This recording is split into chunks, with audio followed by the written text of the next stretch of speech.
What's up, guys? Welcome to Unit 1, Lesson 4, Doodling with Food, Part 3. If you have not finished Part 1, where I taught you guys how to draw these 6 different types of food, or you drew your own kind of food, then make sure you do that.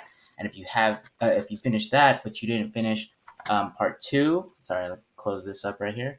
Part 2, where you drew specific like that one specific food in different versions, then oops, sorry, wrong way. Then make sure you do that because you need to be able to draw different versions of the food you are choosing to draw before you can move on to this step. All right, so for this step, we are now going to combine what we have learned from lesson 1, as in the thing with the ripples, or the flowers, whatever you want to call them, and the previous lessons we've done for this doodling with food, which is the different versions of one type of food. All right. So we're going to be working with our post-it notes today. Okay. We are not working straight onto a large sheet of paper. We're starting with a post-it note. All right. The reason for this is because this post-it note, as you can see, is much smaller than a regular sheet of paper. Even if your sketchbook isn't an entire sheet of paper, right, you can probably fit about 6 of these post-it notes onto one sheet of paper.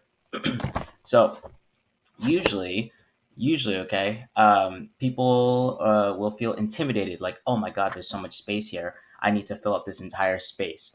Um, this By working on such a small space, you don't really have to feel that intimidation, right? There's the other reason that we're working on a post-it note is once you have your post-it note, you don't have to keep it like this, right? This is the sticky part, so this would be the top, right? This would be the top, but rather than just having it be like this, you can rotate it, right? You can rotate it so that it's in any direction that you want when you apply it to your larger sheet of sketchbook paper.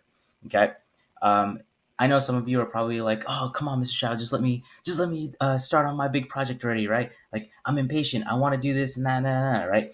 But trust me, trust me. This is a process.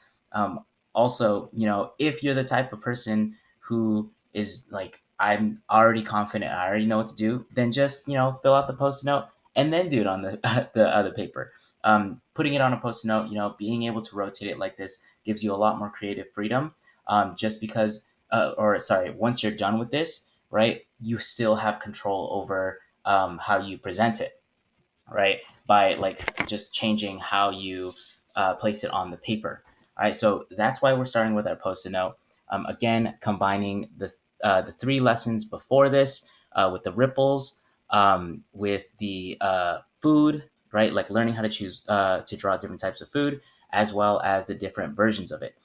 For this donut one, you can already see, right? There are so many different versions because they're all at different angles. I have different types of donuts on there with sprinkles, chocolate, blah, blah, blah. Same with the sushi, right? There's a bunch of different versions on here, and that's what we're working on today.